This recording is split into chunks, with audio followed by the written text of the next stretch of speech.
Itu kuncinya adalah network. Sementara anak yang nggak bisa punya networking bagus, itu akan sulit. Nah, coba perhatikan anak-anak ibu yang dipentaskan di sini, walaupun nyanyi cuma 2 menit, latihan 3 bulan gitu ya, itu akan punya daya PD yang naik, percaya diri, karena dia dipaksa untuk sesuatu. Biasanya hasil dalam kurun waktu yang agak cukup panjang, dia akan percaya diri dan banyak temannya. Percaya. Itu salah satu benefit. Iya. Ya, kalau memang anaknya introvert, anaknya misalnya tadi juga yang main biola di 8, dia kesulitan bicara sampai umur 5 tahun. Dan terpecahkan dengan belajar musik. Kira-kira itu ya sebenarnya. Makanya banyak positifnya lah kalau kita belajar musik. Benar sekali. Gitu. Luar biasa. Boleh kasih tepuk tangan buat Bapak Purwacaraka. Habis ini Bapak mau kemana lagi? Saya tuh sebetulnya ada undangan 2 yang lain pada hari ini. Satu menghadiri Asian Art Festival di PIM, tapi nggak mungkin. Yang kedua, saya ada undangan teman baik saya yang ulang tahun ke-71 dengan menanggap wayang kulit di rumahnya. Saya sebenarnya tertarik tuh datang karena jarang-jarang orang hari ini menanggap wayang kulit. Gitu. Tapi semuanya benturan di siang hari, jadi saya merasa saya perlu hadir di sini ketimbang nonton wayang kulit gitu loh. Tepuk tangan sekali lagi, terima kasih sudah boleh. Sama-sama. Mudah-mudahan ibu-ibu, bapak-bapak, saya ucapkan terima kasih atas perhatiannya kepada anak-anaknya.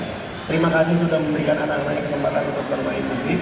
Terima kasih untuk bergabung bersama kami. Dan jangan sungkan kalau sekiranya namanya juga manusia, kita punya misalnya ya merasa servisnya kurang bagus atau ada perkembangan yang di guru ini kurang baik, karena guru juga kadang-kadang cocok-cocokan. Jangan sungkan untuk bicara kepada admin kami. Ya, di situ ada Mbak Iin, tadi udah saya ngobrol banyak di sana. Ada Mbak Ana juga. Jadi we do together for our children. Kira-kira itu. Terima kasih. Terima kasih sekali lagi buat Pak Purwacaraka, silakan tepuk tangan. Bapak Ibu kami doakan Pak Purwacaraka tetap Pak jangan kemana-mana dulu. Kami baru saya mau bilang Bapak sehat-sehat selalu. Amin. Terima kasih sudah menginspirasi semua anak-anak Indonesia yang ada di sini maupun yang ada di luar sana. Boleh mengembangkan talenta yang ada dan kami mau minta foto bersama. Oh boleh. Dengan anak-anak. Boleh ya? Silakan. Baik semua anak-anak. Tapi kalau saya produk pertama, saya produk perdana, dia bahan sisa. Udah gitu aja. Tapi ada yang tinggi dari Kak Tri Utami, suaranya tinggi sekali, ya. luar biasa ya Kak Tri. Itu juga hasil latihan ya. Hasil latihan ya. Jadi dia tuh dulu memecahkan rekor ibu saya karena di zaman saya dia tidak pernah dipanggil BP. Oh gitu. Tapi zaman Ibu Tri dia selalu dipanggil BP setiap 6 bulan. Budak ini teh ada kemampuan di dalam hati nggak pantas, walaupun hukum membolehkan nggak bakalan ada yang melaksanakan. Salah satu itu yang diajarkan oleh musik. Gitu. Oke, berarti prosesnya tuh harus sabar, baik anak maupun orang tuanya. Seperti itu dan karena iya. Dan kita tuh ingin bareng sama-sama orang tua tuh apa ya, guru-guru tuh kerjasama, bener nggak guru-guru ya? Jadi kita harus ada komunikasi gitu. Saya tahu loh ada orang tua yang mungkin nggak pernah diantar supir, diantar suster.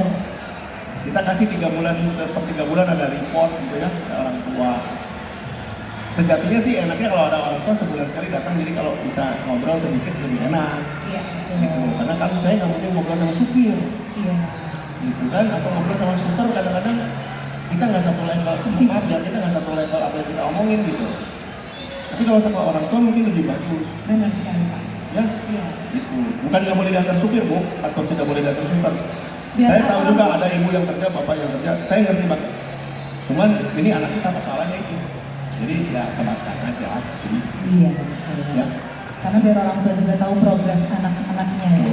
Ketika dia mau memasukkan anaknya di talenta ya, mengembangkan dan talenta. gini, anak itu kan anak itu kan harus main ya, nature-nya, main sama teman-temannya yang lain. Jadi kadang-kadang saya juga sulit mensikapi yang disebut dengan full day school itu gimana gitu, karena dia kan perlu bersosialisasi gitu. Jangan sampai setelah lulus ITB dia baru main gitu, karena merasa baru merdeka gitu. Makanya pulang kerja nggak pernah pulang ke rumah, nongkrong di Citos, nongkrong di sini, minum-minum sama teman-temannya. Ya karena waktu kecil dia nggak dikasih main, persoalan itu. Apalagi sekarang sekolah sampai sore gitu. Itu yang saya maksud, Iya, full day school. Iya, betul, Gitu. full day school. Ya, dulu saya kelas jam 1 siang udah di rumah. Iya betul. Kalau mau pintar mah pintar aja, ya kan? Ibu. Nah, tapi di dalam kondisi regulasi semacam ini kan kita harus menyikapinya dengan baik. Sebenarnya kita nggak boleh melawan, cuman bisa kita beradaptasi kepada kondisi itu supaya hal-hal yang esensial nggak dirugikan. Kira-kira itu aja. Iya. Ya. Oke. Oke? Terima kasih Pak Purwanda. Ada yang mau tanya, Ibu apa?